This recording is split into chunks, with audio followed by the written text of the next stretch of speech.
I'm Corey Strock, and she's Lynette Hapgood. Hello. And we're today's hosts of the Candidate Forum.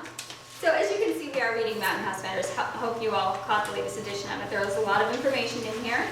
We were discussing some of our favorite articles. I'm sure you caught on.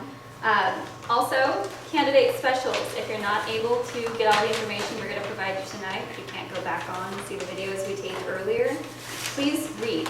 I believe they also have email addresses listed on here. Some of them have websites. Reach out to your favorite candidate. Reach out to the candidate you knew nothing about and ask them your own questions.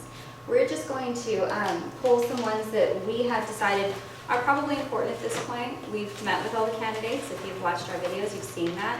We've asked some things that we saw on Facebook that parents have told us that Corey and I also feel are important topics in the community.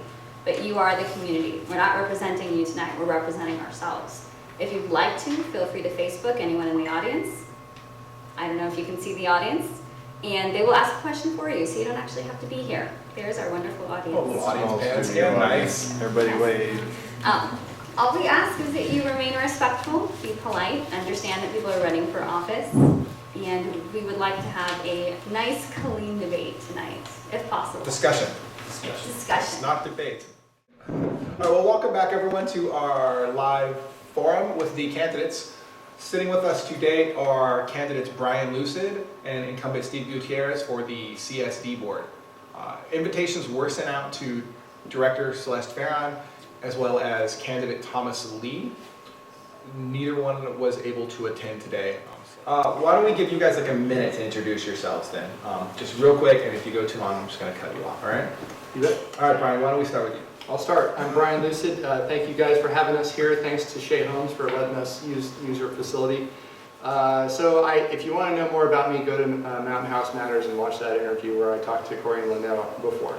I'm a retired Army Lieutenant Colonel, been 20 years in that logistics. My family and I live here in Mountain House. My wife Andrew and I have been married for 21 years. My son Ori is going to Mountain House High School, playing on the football team. My daughter's going to Las Positas. And right now I work for the Army at Camp Parks in Dublin, where I'm a management analyst. And my specialties are service contracts, support agreements, auditing, and financial controls for the Army. That's what I do. So that's me, and I live in Wickland. That was excellent. Steve? Thank you. My name is Steve Gutierrez. Currently, I'm serving as the president for the board of directors of Mountain House CSD. And again, I would also like to extend my thanks to Mountain House Matters and all the staff that came together to put it together, and Shea as well for giving us graciously this location for this awesome setup here. I've been a Mountain House resident since 2004. When we started off, when there was maybe less than about 100 houses, and we pioneered up forward. 2008 was a tough time because it was a dust bowl, but we, our family, we dug in here to stay here, and I'm glad we did, because this place has just populated itself to what we envisioned when we first came down here from the Bay Area. I'm also a retired colonel, but senior to Brian Lucid, as you can tell. He was a young San Jose State student when I'm out there, but we had a great time. But a little bit different in occupation. Mine is a little bit in special operations, his in management, which I think is a great contribution to Mountain House, especially on contracts. But as serving on the board, I've also served as... On the board.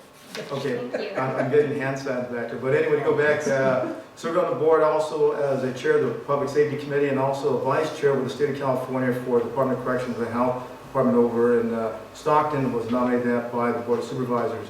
Also, since I've been here in Mountain House... Now you gotta wrap it up.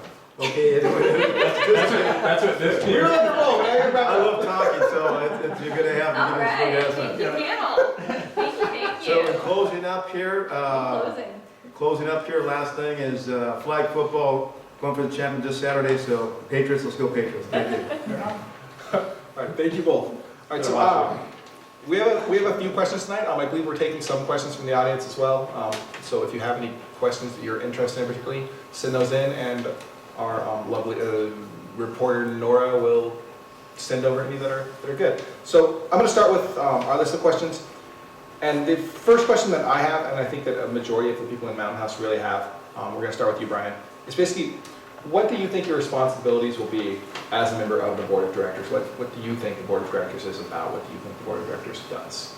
I'm pretty sure my responsibilities involve 18 things that are listed on the CST Don't list them all. website. I won't list them all, but that gives me an area for what my purview is. So my response, and a couple of the ones I took off of there that I want to bring to the table and work on is dissemination of information, communication, and getting control of spending. I got my taxes the other day like everybody else did around here. There's nothing that motivates me more than that tax form. And those are all our appropriations. Those are tax dollars, those are your dollars, and how we spend them is important to me. And we don't have unlimited funds here. We have 14,000 folks, so we do not have unlimited funds. We got to prioritize, and we can't buy everything. And so that's where my skills come in what do we need, what do we need to prioritize. So I'm a board member, I supervise the general manager runs the staff. So I don't do the work of the staff, I manage the general manager.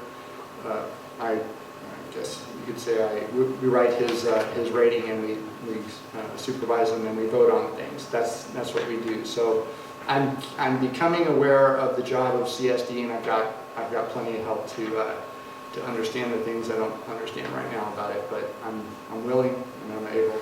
Awesome. So yeah, I mean, guess you can always learn on the job a little bit too. So yeah. Okay, great. Thank you. Let's see. We're gonna go ahead and do the same kind of thing we did the last year. We bounce around different questions to each of you. Hopefully we don't go back and repeat too many of the questions, I guess. You mentioned during your introduction that you were part of the Public Safety Committee. A major thing that a lot of our residents talk about and are concerned about is public safety. As a board member, what sort of thoughts or angles would you take towards trying to increase either the actual presence of officers or fire, public safety issues, or in addition to that, of course, the communication as well, of letting everyone know how the public safety plan works out in Mountain House? That's a good question, Corey, thank you.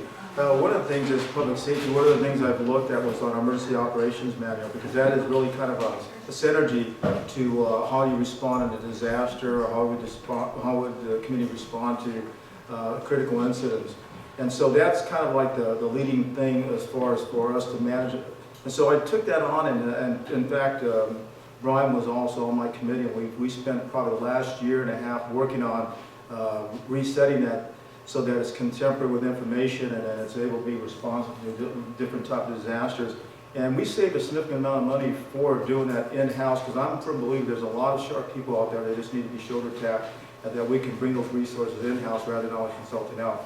Now, in respect to other like public safety for the sheriff, I mean, I look at crime patterns. In fact, we talked about it at the last public safety meeting about looking at crime data and trends, because that's going to kind of determine whether or not do we need to increase levels with deputies or not. Like, for example, the high school opening up, they need a school resource officer, RSO. So they're in the process of getting that one. But as our population goes up, we need to look at that. Same thing with fire. We're looking at fire services and our contracts, and then ensure that we're not going to jeopardize our services for cost, but that's the thing we're looking at. It's important that we pay attention to crime trend patterns, and looking at the type of service we have in response to call for service. Sure. It sounds like you've recently been looking at the crime trend patterns. Do you feel that the reported crime, or not really on Facebook and other social media, do you feel like it's more of a, if you look at the numbers, do you feel like the numbers are showing the sort of, I don't want to say scared tactics that the, do you feel like the complaints about crime are matching up with the actual numbers that we're seeing? Well, you know, that's a good question, Corey, because the one thing I like to look at, I mean, Facebook's a good tool to look at to kind of get a pulse, but I like looking at real data, because there's two things about the crime statistics that are reported by San Joaquin County. There's calls for service, which when a person calls a dispatch, and there's actual where action was taken at suspicion of a crime. So, for example, a suspicious person, they go out, no one's there. They get a call for theft, they take a report and investigate it. So you look at hard numbers, and that's going to really determine, you know, where we're at. So as far as, I mean, looking at from my past experience in law enforcement of with San Jose Police Department for 25 years, we're probably one of the safest communities in this county. If not, I mean, I would match up in other places. We do have some slight property crimes, and that'll go up as you have new, you know, housing development. But one of the things we're working on is a patrol strategy plan with the sheriff's office, so they can be proactive looking at certain areas that show, you know, crime patterns. and to hit them off. In fact, last week, or a couple weeks ago, one of our residents went out tracking down some youth that were going into her house when she came back, and they nailed 4 suspects and were able to clear some burglaries on them. So I think we're doing very well, and I'm not that concerned, but we just have to be concerned about the cost that when we do increase with public safety, sir. Great, thank you. Brian, back to you. You mentioned during your last question that you were concerned about finance to an extent, as far as you needed one of your purviews in the board would be to control finance spending. One of the things related to that a lot of people seem to have questions about is service contracts. Good examples of that being Severn Trent. You could potentially say the sheriff's department or even the fire department as well. I think most people probably think of Severn Trent when they think about that. Do you have any ideas as far as ways that we can tailor or reduce costs without reducing services for the service contracts that we have, that are the primary service contracts in town? Well, one of the things we're going to have to do is take risk, because we don't have enough money to buy everything we want. One of the things we got to do is figure out, where does the requirement come from? Is it regulatory? Do I have to do it? Or is it we want? So there's the stuff we have to do, and there's the stuff we want. So I'm going to be looking hard at the stuff we want, and we only have 14,000 folks here. That's our tax base. We can't be purchasing everything. So you have to have budget lines. You have to prioritize what's there. And as a board member, one of my policies or one of my guidance to the staff would be, give me a hit list I can go after for reducing our spending. What are the things, what are the discretionary items we can cut? Because we can't buy everything. Something is going to have to get cut. So that's where I'm coming from. I like service contracts because you have a requirement, you're purchasing the requirement, and you're getting your bottom line from that service contract. So our bottom line is our dollar. Now there's quality that you have to weigh in too, but I think service contracts are a great way of doing business. And for our unincorporated town here, we can't buy everything. So Sure. we got to look at that. I mean, there's a buzzword you just brought up, unincorporated town.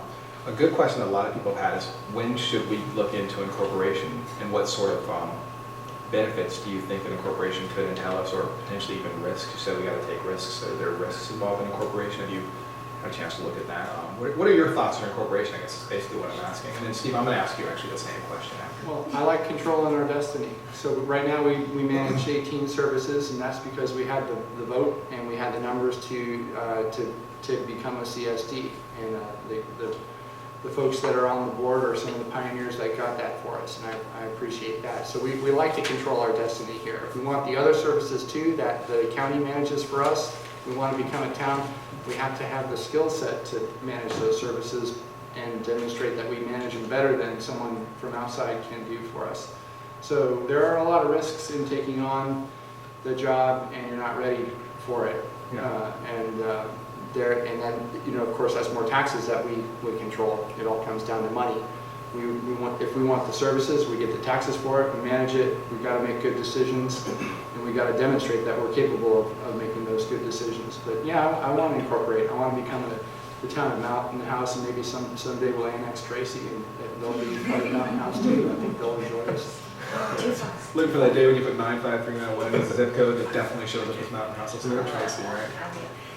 Okay, well, Steve, same question to you. What are your thoughts on incorporation? Well, my thoughts on incorporation is that we looked at it. It's a process. It may take 2 years of a process to incorporate. And then there's either you go as a charter city or as a general law city, and that's something that our general manager, when we futurely get one, is that is a presentation, and then that's going to be probably something we look at. Is we look, as strategic planning ahead. I mean, that is one of our long-term goals. You look at a roadmap of where you want to be with this community, right?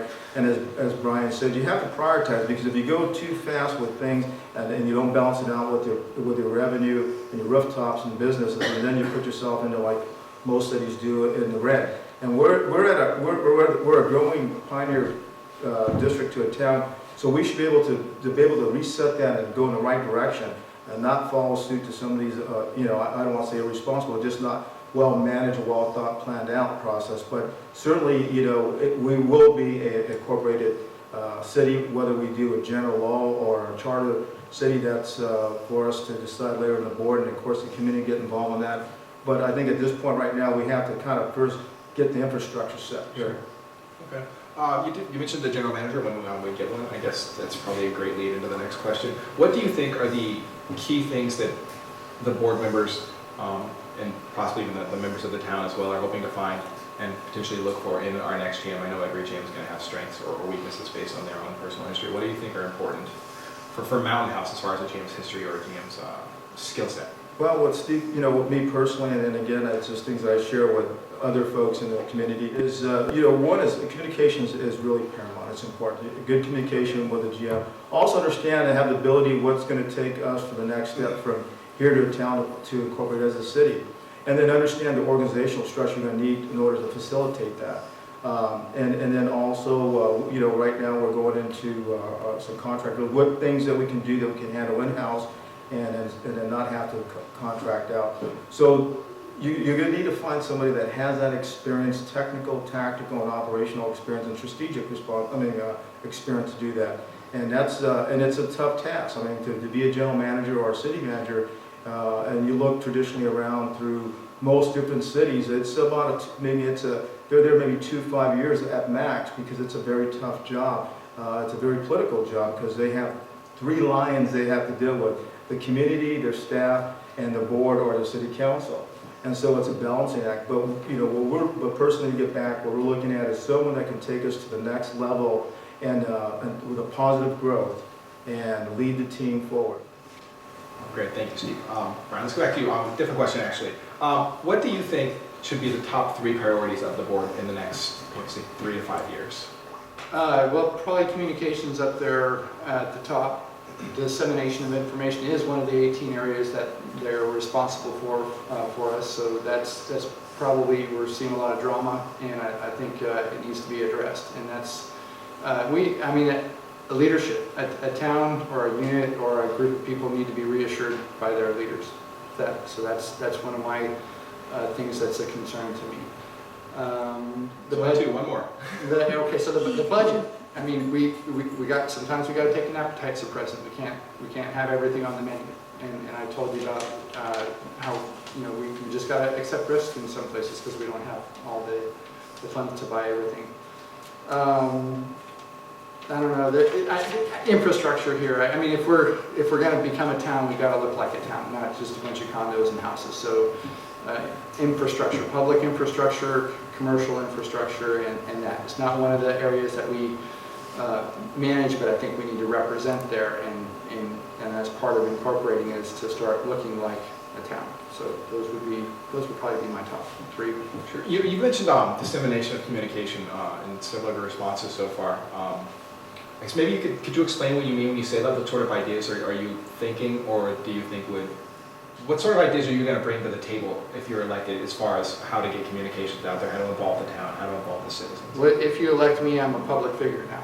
Now I'm responsible for explaining things to you because you elected me. You're my constituent. How I spend your money, that's not my money, that's your money, and I have to explain how I'm spending it.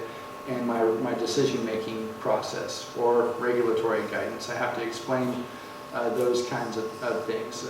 And what I bring to the table is I don't know what the Brown Act is too much. So I think we're going to have we're probably going to have some misfires there where I'm going to figure it out as we go along. But I am bold and risk-taking. And sometimes I'm an introvert and shy. I have those moments too. But if I'm fired up about something, I start getting bold and risk-taking and want to address those things. And I've always been successful. I haven't ever been through litigation for anything I've done before, and I don't intend to do it now. But sure. That's what I bring to the board. And I've got a lot of experience with leadership and with communication and with policy enforcement and that. And I think those are my strengths. Same question for you, Steve. What do you think of? Do you have any ideas as far as ways you would increase or improve the communication with the CSD and kind of go? Well, that's a good question. One of the things I look at is technology. I mean, we're well into the 21st century. There's a technology we need to start to, capitalize on using. And we were talking earlier about, like the webcast that we have for our board meetings. we pay for that service, and certainly can probably use that when we want to put out public service announcements. In fact, I was talking to Brian as well, because we serve on the Public Safety Committee, about ways that we can communicate out there. And we have that resource, but the key is, you got to know how many hits you're getting, who's really watching. So there may be a marketing piece of that. We have to market out to get a number of folks to, to go ahead and turn on the computer and link up to it. Because, your message is as good as many ears that you hit. And so the first thing I like to do is first identify some means of how we can communicate, and then from the next step is to find out how many folks are going to listen to that and which one is the best method to use and successful method, and then use those methods to communicate with folks, whether it's a public service announcements, whether it's a GM quarterly message to keep people informed. And so technology is an important piece. And then the other thing is, again, organizational culture of getting folks coming out there from the CSD staff of communicating and sharing and listening and bringing back. But technology, thank you. Technology's definitely a good start, I think. It is, but we had talked before about in-person meetings as well, and it's important for people to be able to know you. And one of the aims of us doing this type of a format is so people can see who they're voting for, and they don't just go and randomly select a box because it looks good. And we want people to be informed and to be able to approach you. And obviously you two are great communicators, so we had a discussion about you do have the channel available. So making some sort of a regular option where one board member can be available to the public, or we can host an in-person panel meeting with one or two, or whatever would allow us to be able to connect directly to the board members as people, and it's not just when we get our 3 minutes. Right. And what's important about that, because I thought about that, after those last 2 years I've been as, as a board member as well as a president, one of the things that I've learned is a lesson learned as we go through and mature in the position that we're in, is one of the things I would like to do differently is put out once a month, at least every board member, I think, I'll share that with my colleagues, once a month, set up a date and time where you'll be at a location so that everyone knows, hey, this board member will be here at this location, and they can come and meet you and discuss with you certain times, and make yourself available once a month. And I tend to do that, once a month, maybe for 7 hours, just go out either at CSD or some school site, or go to different villages and be available, and to make, and so folks can come here and talk to me and share their concerns. I think that's important. So you have both mentioned infrastructure earlier. We only have a certain number of houses, and eventually we will build out the houses. We won't have any more people moving in. So how do you propose that we get businesses here before that becomes reality? How do we get the Googles? How do we get the Yahoos? Because no one out here wants to, just work at a Noah's Bagels and try to support the family. Well, that's a tough question because, right now, until we become our own city, we're not really involved in economic development. But that doesn't say you can't be in the dogfight. There's ways that we can influence and encourage, right? And one of the ways is obviously our colleagues that left from the Board of Education. That attracts a lot of home buyers, but also, that also is going to attract businesses because they know, hey, what, if you have an educational base here, especially with Delta College, so that's an important venue to look at. But to bringing business across, that's something we have to work collectively with the board, with our developers, and for example, the town center. And we've had 3 town hall meetings to discuss about that. In fact, that's when I met Brian the first time, and we were both sitting at the same table, and we were talking about our vision of a town and what we like to see. So I think by having those town hall meetings, and engaging the developers to let them know and share what we would like to see here, and then also positive growth. If we can continue to show a positive spin of Mountain House, that's going to encourage people to come out here. I mean, I would bring a business out here if I saw there's a lot of drama and a lot of issues, right? You don't have water supply system, you don't have this, you don't have that. Why would you want to come here? But anyway, that's an important question, but we have to keep on it because that's one of our destiny for survival. Brian, same question?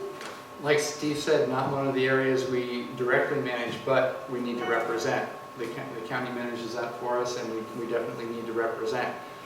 Trimark wanted to rezone one of our areas from a commercial district into a residential district, so I had something to say about that. I wrote it on paper and I sent it to the county to represent us. If I'm a board member, my duty is to represent it county too, and make sure, because they don't live in Mountain House, I need to make sure Mountain House is heard when it comes to that stuff. And we need to partner up with our 2 main partners are Trimark and Shea. So we need to partner up with our developers we will need to compromise on things, because I read Steve's article on Tracy Press, and when the master plan was made, that was a long time ago. So perhaps we need to look at some things now, but definitely we need to establish these partnerships with the commercial folks, bring them in here, because I don't want to be just all condos and houses, and that's what I put in my letter to the county. And I think that Trimark was receptive to the town when we did start speaking up. We're the only ones that are going to represent ourselves, so if we don't say anything, nobody else will. And Trimark heard us, and I think they're willing to, you know, negotiate with us and partner up with us. And we don't have any infrastructure. We're here in Shay's house right now doing this interview, and I'm so glad that they offered this for us. Sometimes we meet in the schools, because that's all we got. So we have to have these partnerships. So what type of industry do you hope to attract? Well, I tell you, I mean, high-tech industry, it's a low-tech type of process as far as spec buildings for software engineering. But I like to, you know, to be a hub. Harry from San Joaquin County for Economic Development was over here, and he was a redevelopment agency director down in San Jose. Then when the redevelopment agency kind of disbanded, so then they kind of restarted back at these incubators of jobs for development. And so one of the things their plan is in South County is kind of a light tech, and to be an extension of the greater Silicon Valley. So I'd like to see high-tech companies out here. Delta College is focusing on solar. I think solar is an important thing we need to look at, but high-tech I think is going to draw you know, not the blue-collar wages, but a little bit higher elevation of cost, because the cost of living here is not the blue-collar income out here. So high-tech industry is what I'm looking at. Software development and in that arena. We actually have a couple of questions from the audience now.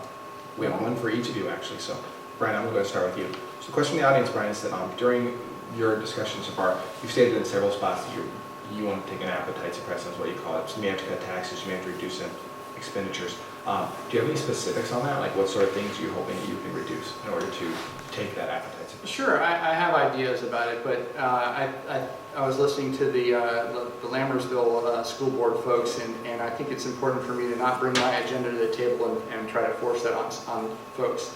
I think a better technique would be to go to the CSD and say, hey, we got to prioritize these things. I want you to give me a list of things that we can cut. And then I, as a board member, I can make decisions on those things that you give me. You got to do the staff work. You got to give it back to me. We got to look at all the costs from things we want. What's the maintenance cost? What's the cost down the road? What's the whole picture? And as a board member, I need that information to make a good decision for this town. That's how I would approach that. Service contracts. I like service contracts. They definitely serve to reduce rates, because you're not paying for all the infrastructure and the whole package. You're paying for the service. That's why I like a service contract. That definitely reduces rates, because you get the lowest bid too. There's other ways we certainly need to think outside the box. We need to develop partnerships, but we cannot spend money like it's unlimited, because it's very limited. All right, thank you, Brian. So Steve, the question for you is that it's in the next few years, there's going to be it's going to come time for repair and for upkeep of some of the older facilities. Have you given any thought to how to acquire the additional funds for those repairs?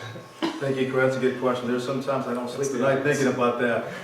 Yeah, there's certainly, we're already a decade in as Mountain House we've been here for almost 10 years. So we've got a water treatment plant, we have a water sewer plant, and then I'll tell you, that's going to, later in the life cycle, it's going to need some repairs that we expand out. I mean, I would say the one awesome thing about Mountain House as a special water treatment plant is we're at a 20 million gallon capacity. So it's built out for to consideration if we total build out. But as anything else, is that right now that water treatment plant is the management personnel of that right now is half the staff. It's not 24/7. At some point in time, there may be a trigger of rooftops that's going to require for a 24/7, and that cost is going to double. So we have to look at those costs, our infrastructure costs, because now we're in a decade in there. Also, we're looking at road maintenance. We haven't done a lot of road maintenance, and I'm concerned about that. Because if you don't, it's like a car, you don't take care of your car, when it gets wears and tears, and then the problems become a lot more severe if you would have took care of them. But we certainly, for me, that's one thing that we need to really focus on looking at is our maintenance of our roads and our infrastructure of our water treatment plant and our water sewer treatment plant. So as far as infrastructure that you keep mentioning, I believe a few meetings ago we had people coming out and discussing how to route traffic closer to Mountain House around us. Should we go through Byron? Should we cut off at the 580? How are we going to get cars coming in here to create it a more hospitable location, if you will, for other business? Because people don't have to live here to work here. Where are we at with our road system? Well, there was a talk about the 237 link, I think that was it, right? The 237 link, which is a federal state.